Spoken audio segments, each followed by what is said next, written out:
혹시 여러분들 좋아하는 TV 프로가 있습니까? 저는 아주 가끔 수요일마다 보는 KBS의 아침마당이 있습니다.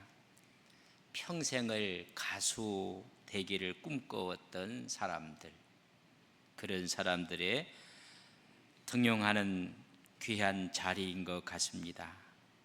대부분 그들의 꿈이 컸습니다. 그러나 현실의 장벽은 더 컸다는 고백들을 합니다. 노래 실력은 너무나 우수한 실력들을 다 갖고 있는 사람입니다. 그런데 중요한 것은 노래하기 전에 사연을 이야기하는 시간이 있습니다. 그걸 들어보면 전부 다 특별한 사연이 있었던 사람들입니다. 노래는 찰지게 부르는데 한결같이 무슨 사연이 그렇게 많은지, 아픔, 고통, 쓰라림, 배신, 사별, 질병, 어쩌면 듣는 사람으로 하여금 눈물을 흘릴 수밖에 없게 하는 사연이 있었습니다. 생각하기를 노래를 잘 하려면 좀 사연이 있어야 되겠구나 라고 할 정도로 가슴 절절한 사연들을 우리는 듣게 됩니다. 다 사연이 많은 사람들이었습니다. 하나님께서 쓰시는 사람들은 어떤 사람인가 한번 생각해 보면 하나님도 사연이 많은 사람들을 하나님이 쓰셨음을 성경을 통해서 알 수가 있습니다.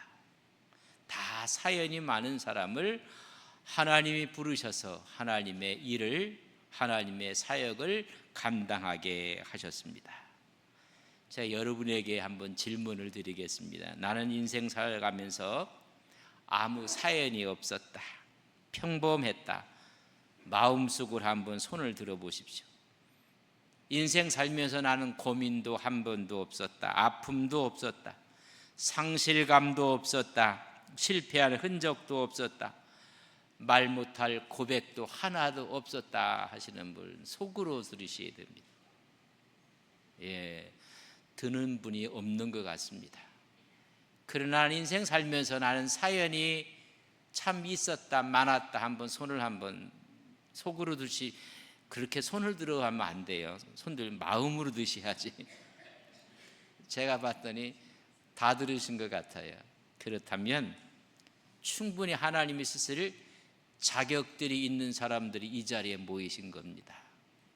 여러분 다 하나님 앞에 사연이 많은 사람들입니다. 하나님은 또 그런 사람을 쓰시는 것입니다. 믿음의 조상 아브라함도 여러분 고향 친척집을 떠난다는 것이 결코 쉬운 일이 아닙니다. 갈 바를 알지 못하고 떠났던 아브라함, 애굽에 내려가서는 자기 살겠다고 아리따운 자기 아내를 누이라고 해서, 여러분 어찌 보면 졸렬한 남자였던 아브라함의 모습을 보게 됩니다. 하나님이 복의 근원이라고 말씀했는데 자녀가 없으니 그의 아내가 그의 여종을 하가를 여러분 첩으로 줘서 아이를 낳는데 그 아이 때문에 가정에 불화가 생기고, 여러분 사연들이 있습니다. 야곱도 마찬가지입니다. 형을 속이고 아버지를 속이고 도망가서 외삼촌의 집에 가서는 자기가 속고, 그 후에는 자녀들 문제 때문에 가슴 아파하고, 여러분 사연이 참 많습니다. 요셉은 꿈을 꾸었지만은 형들의 미움을 받아서 팔려가고, 그곳에서는 또한 모함을 받고 감옥에 들어가고, 그가 도와줬던 술 맡은 관원에게는 배신을 당하고, 여러분 성경의 인물 가운데 너무나 많은 사연을 갖고 있습니다. 모세는 살인자로 광야로 도망을 가고, 다윗은 성군이라고 했지만은 간음과 살인죄를 지었던 사람이고, 구약을 떠나 신약에 와서 사도 바울은 교회를 핍박하고 하나님께 원수된 자였는데 하나님이 부르셔서 복음의 증거자를 세워주시는 것입니다. 여러분, 사연이 많습니다. 오늘 한나의 가정에 대한 이야기입니다. 한 가정의 고민, 아픔. 그의 남편은 엘가나였습니다. 에브람 지파 지역에 살고 있었지만 그는 레위 지파였습니다. 레위 지파는 전국에 흩어져 살면서 종교적인 직무를 담당하는 하나님이 특별히 세운 지파입니다. 잘못 읽어보면 에브라임 지파처럼 보이지만은 역대상 6장에 보면 레위 지파의 가계도가 쭉 나오고 있습니다. 그 중에 여러분 역대상 6장 34절에 보면 사무엘은 엘가나의 아들이요 라고 기록되어 있습니다. 그 위에 일갑은 전부 다 레위 지파에 대한 족보를 이야기하고 있습니다. 그는 레위 지파였습니다. 그러나 그의 가정의 고민은 자녀가 없는 것이었습니다. 엘가나가 한나를 아내로 맞이했습니다. 자식이 없습니다. 심적 고통과 압박감이 컸을 것입니다. 왜냐하면 자식이 없는 것은 하나님의 저주의 결과라고 생각을 했습니다. 그래서 두 번째 아내 브린나를 얻게 됩니다. 이 브린나는 자식이 있습니다. 우리가 시편 127편 3절에 보면 보라, 자식들은 여호와의 기업이요 태의 열매는 그의 상급이로다. 이 말씀에 비추어 보면 한나는 저주받은 것입니다. 브린나는 축복을 받은 것입니다. 그 한나의 고민은 너무나 컸습니다. 오늘 두 가지로 우리가 생각을 해봐야 되는데, 첫째는 한나의 고민입니다. 고민은 불임입니다. 사무엘상 1장 2절 하반절에 보면 브린나에게는 자식이 있고 한나에게는 자식이 없었더라. 자식이 없는 것입니다. 누구의 책임일까? 여러분, 남편 때문에 아이를 못 낳는 걸까? 아니면 아내 때문에 못 낳는 걸까? 두 번째, 브린나를 통해서 자식을 낳은 걸 보면 문제는 남편에게 있는 것이 아니라 아내 한나에게 있었다는 것을 알 수가 있습니다. 아이를 못 낳는다는 것은 육체적인 문제뿐만이 아니라 자존감과 정체성의 위기를 겪게 되는 것입니다. 자녀가 있다는 것은 하나님의 축복이요, 자녀가 없음으로 인해서 여성의 사회적 지위를 확보받을 수가 없다는 것입니다. 거기에다가 아이를 낳던 브린나가 한나를 조롱하는 것입니다. 성경에 보면 1장 6절에 보면 그의 적수인 브린나가 그를 심히 격분하게 하여 괴롭게 하더라. 여러분, 적수라고 했습니다. 여러분, 원수는 집안에 있는 것 같습니다. 그 아픔과 고통은 이루 말할 수가 없습니다. 심히 분하기 짝이 없는 일이 벌어졌는데 그를 격분시켰다는 카하스라는 단어를 썼습니다. 요 카하스는 사람을 성가시게 하는 것입니다. 여러분, 혹시 여러분을 성가시게 하시는 분이 있습니까? 성가시게 하다, 그리고 괴롭히다, 화나게 하다.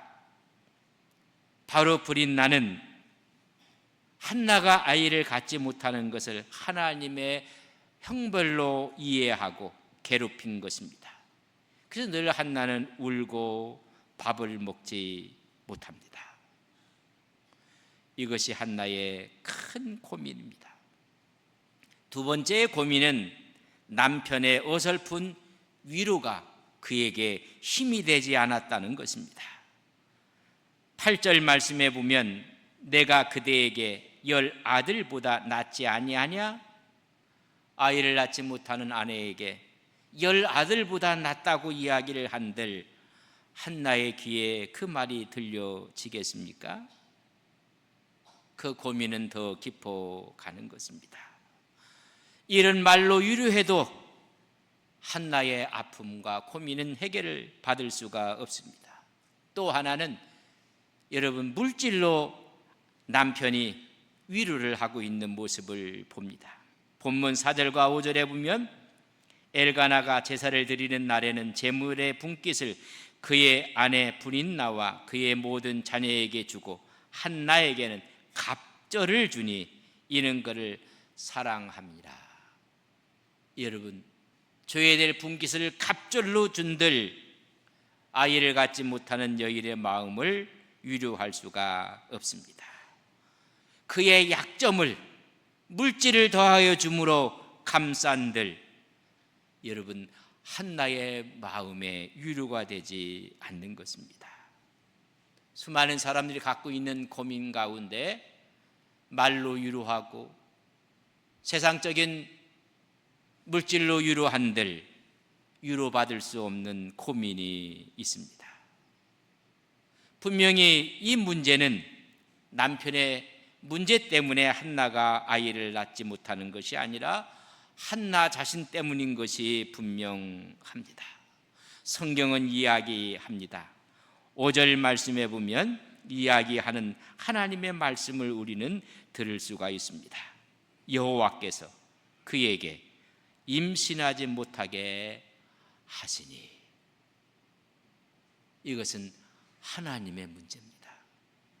또 1장 6절에 보면 여호와께서 그에게 임신하지 못하게 하심으로, 두 번이나 지금 하나님께서 임신하지 못하게 하셨다고 말씀해 주고 있습니다. 그렇다면 이 한나가 아이를 갖지 못하는 이유는 하나님께 있었을 뿐만이 아니라 하나님은 더 큰 뜻과 계획을 가지고 계신다는 사실을 아셔야 합니다. 브린나는 한나가 아이를 갖지 못하는 것은 하나님에 의해서 하나님의 행하시는 일로 인해서 갖지 못했기 때문에 한나를 괴롭히는 것은 하나님께 도전하는 것입니다. 하나님께서 임신하지 못하게 했다는 이야기는 분명히 하나님의 계획이 있는 것입니다. 혹시 여러분 고민 가운데 기도하는데 이루어지지 않는 것이 있습니까? 여러분, 내 기도가 부족한 게 아닙니다. 하나님이 또 다른 뜻이 있습니다. 요셉은 자기 나름대로 꿈을 꾸었고 그 꿈을 이야기하고, 그렇지만 그 꿈으로 가는 길을 다 막히게 되는 모습을 보게 됩니다. 미움을 받고 형들이 팔아 넘깁니다.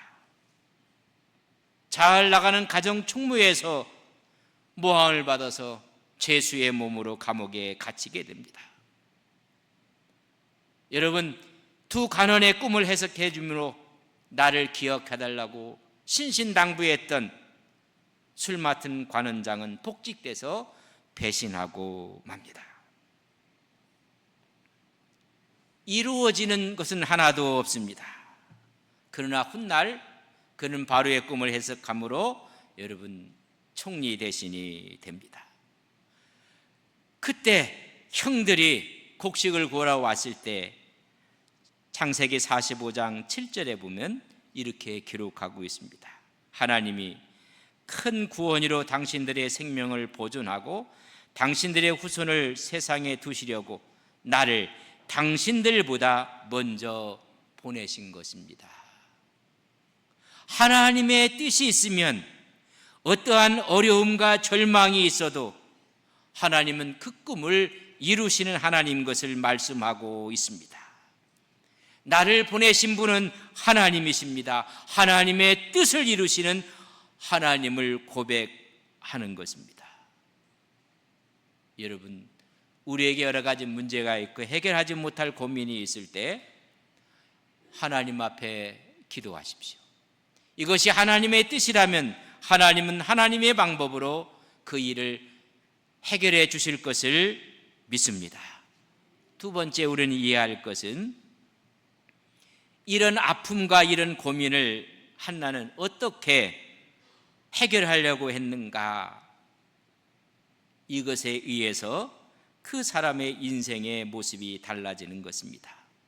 분인나가 격분시켰을 때 자기의 위치를 이야기하고 내가 그래도 엘가나의 첫 번째 아내인 것을 내세우면서 싸움을 할 수도 있습니다.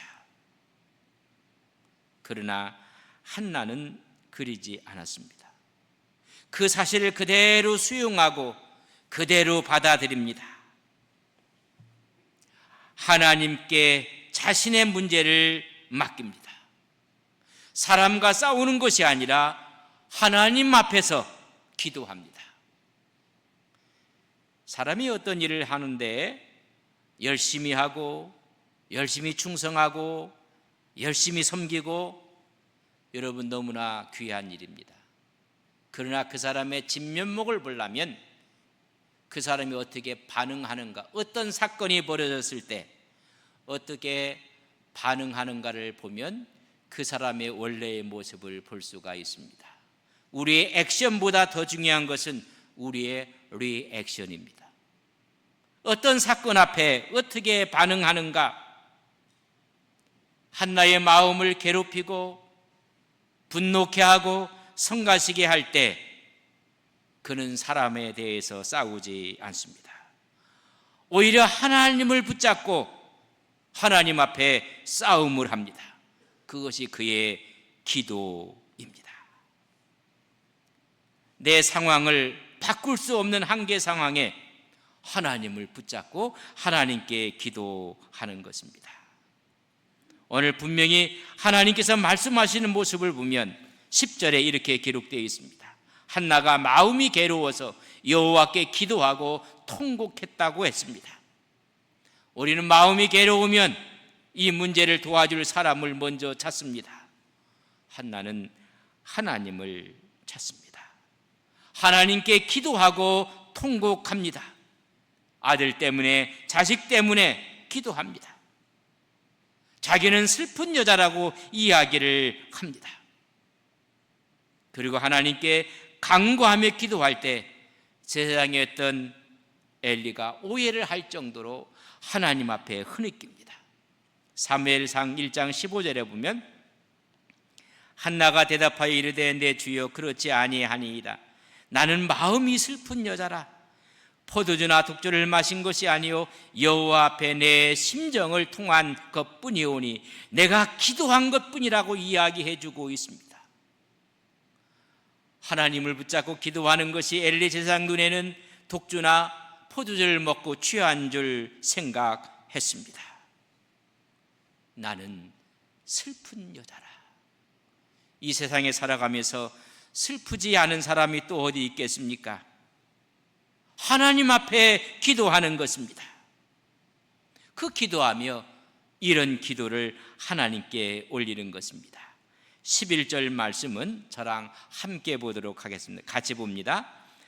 서원하여 이르되 만군의 여호와여, 만일 주의 여종의 고통을 돌보시고 나를 기억하사 주의 여종을 잊지 아니하시고 주의 여종에게 아들을 주시면 내가 그의 평생에 그를 여호와께 드리고 삭도를 그의 머리에 대지 아니하겠나이다. 나를 돌보시고 기억하시고 내 아픔과 고통과 고민을 잊지 아니하시고 하나님께서 아들을 주신다면 다시 하나님께 돌려드리겠습니다. 아니, 하나님께 얻은 아들이 너무나 귀할 텐데 그 아들을 자랑하고 싶고 그 아들을 평생 옆에 끼고 살고 싶었을 텐데 하나님께 드리겠다고 합니다. 한나의 기도를 분석해 보면 이런 이야기입니다. 단지 자녀를 위한 기도가 아니었다는 것입니다. 하나님 주시면 마음껏 자랑하고 싶은 것입니다. 그러나 하나님께 드리겠습니다. 자녀를 위한 기도가 아니었다는 것입니다. 자기의 욕심을 채우기 위한 기도가 아니었습니다. 자기의 애환을 채우기 위한 기도도 아니었습니다. 내 것이 아니라 이것은 하나님의 것입니다. 기도에 대해서 하나님의 주권을 인정하는 기도입니다. 하나님은 하실 수 있습니다. 그러나 내 아들이 아닙니다. 하나님의 자녀입니다. 오히려 감사하며 찬양하고 기도하는 모습입니다. 그래서 얻은 아들이 사무엘입니다. 인생이 살면서 모두가 다 고민들이 있습니다. 개인의 고민도 있고 가정의 고민도 있고, 여러분 사회에, 섬기는 교회에, 나라에 왜 아픔과 고통과 고민이 없겠습니까? 예수 믿는 사람에게는 아무런 고민이 없는 것 같습니까? 예수 믿는 사람도 고민이 있습니다. 믿지 않는 사람도 아픔과 고통이 있습니다. 그러나 문제는 고민을 어떻게 풀어나가느냐가 관건입니다. 해결하는 방향성에 대해서 성도 신앙을 가진 사람은 하나님의 중심으로 생각을 합니다. 고통이 오고 아픔이 오고 문제가 올 때 하나님 중심으로 생각하고, 그렇지 않는, 신앙이 없는 사람은 자기 중심으로 생각을 합니다. 해결할 때 하나님의 뜻과 말씀을 먼저 찾습니다. 그래서 하나님 말씀 앞에 기도하고 묵상하고 공동체의 권면을 받아들입니다. 그리고 하나님께 맡깁니다. 그러나 신앙이 없는 사람은 자기 중심적으로 자기 판단을 하고 자기 경험으로 이해 득실을 따져서 모든 것을 바라봅니다. 하나님의 말씀에 있는 것이 아니라 세상적인 계산과 이성에만 중점을 둡니다. 하나님께 맡기는 것이 아니라 내가 한다고 이야기를 합니다. 이런 문제와 아픔과 고통, 고민을 해석하는 방법도 다릅니다. 신앙을 가진 사람들은 고민이 오고 아픔이면 하나님이 주신 신앙의 훈련이라고 생각을 합니다. 세상 사람들은 실패라고 단정을 짓습니다. 하나님이 주신 훈련의 기회이기 때문에 하나님이 나를 연단하시고 하나님이 시험하셔서 정금처럼 쓰실 것을 믿는 것입니다. 믿지 않는 사람들은 운이 나빠서, 재수가 없어서 오히려 아픔과 고통을 경험하고 있다고 이야기를 합니다. 신앙을 가진 사람은 그렇기 때문에 하나님이 연단하기 때문에 오늘 나의 고난도 유익이 될 것이며 나의 신앙의 성숙이라고 생각을 합니다. 그러나 신앙이 없는 사람은 전부 다 불행이라고 생각하며 남의 탓을 하고 자기의 탓을 하게 됩니다. 시편 기자는 시편 119편 1절에 보면 고난당한 것이 내게 유익이라 이로 말미암아 내가 주의 율례를 배우게 되었나이다. 해석하는 방법이 틀립니다. 이 고민과 아픔과 고통의 결과도 신앙을 가진 사람들은 오히려 믿음이 자라고 하나님과 깊은 관계를 갖게 돼서 하나님과 가까워집니다. 그러나 신앙이 없는 사람들은 하나님과 멀어질 뿐만 아니라 공허함이 반복되고 좌절을 경험하게 됩니다. 이 고난 가운데서도 신앙이 있는 사람은 오히려 감사하고 순종하고 헌신하고, 그러나 신앙이 없는 사람들은 원망하고 불평하고 불신하고 냉소적이고 자가 당착증에 빠져서 자기 고립화를 갖게 됩니다. 성서는 우리에게 로마서 5장 3절과 4절에 다만 이뿐 아니라 우리가 환난 중에도 즐거워하나니 이는 환난은 인내를, 인내는 연단을, 연단은 소망을 이루는 줄을 알미니라. 여러분 아픔과 고통, 환난 가운데 그 환난은 우리의 인내는 연단은 하나님의 꿈을 이루는 소망이 되는 것을 우리에게 말씀하고 있는 것입니다. 우리의 고민 속에, 아픔 속에 우리는 더 하나님 앞에 가까이 가고 하나님을 만나는 축복의 기회로 생각하며 깨닫는 믿음의 종들이 되시기를 주님의 이름으로 간절히 축복합니다. 우리는 다 고민이 있습니다. 여러분 시편 38편 9절에 보면 주여 나의 모든 소원이 주 앞에 있사오니 나의 탄식이 주 앞에 감추이지 아니하나이다. 주님 앞에는 다 드러난다는 것입니다. 우리의 고민, 우리의 탄식, 하나님 앞에는 다 드러날 수밖에 없다는 것입니다. 이 드러난 고민을 푸는 방법이 어디에 있는가? 오늘 하나님의 섭리의 역사를 우리는 깨닫게 되는데 하나님의 섭리는 구체적인 사실 속에 나타납니다. 한 여인의 불임, 괴롭힘 당함, 번민과 고민과 울고 기도하는 구체적인 모습 속에 하나님의 섭리는 이루어지는 것입니다. 하나님의 섭리는 인간의 생각을 초월하는 것입니다. 어찌 한나가 아들을 낳을 수 있었겠는가? 아니 그 아들들이 이스라엘의 국부처럼 쓰임받을 수 있었을까? 하나님의 섭리는 우리의 상상을 초월하는 것입니다. 하나님의 섭리는 뚜렷한 목적을 향해 앞으로 나아가는 것입니다. 하나님을 붙잡는 순간 하나님께서는 모든 고난과 아픔과 역경이 합력하여 선을 이루시는 하나님의 능력을 우리는 믿는 것입니다. 로마서 8장 28절에 보면 우리가 알거니와 하나님을 사랑하는 자 곧 그 뜻대로 부르심을 입은 자들에게는 모든 것이 우리의 아픔과 고통과 고민과 환난까지 합력하여 선을 이루시는 하나님의 역사를 우리는 믿습니다. 우리는 주님 앞에 나갈 때마다 기도함으로 하나님의 은혜를 체험하는 것입니다. 한나가 자신의 고민과 절망을 신앙의 기도로 하나하나 풀어 나갔듯이 우리도 우리의 아픈 고난과 고민을 기도를 통해서 해결해 나가시며 승리하시는 믿음의 귀한 종들이 되시기를 주님의 이름으로 간절히 축복합니다. 함께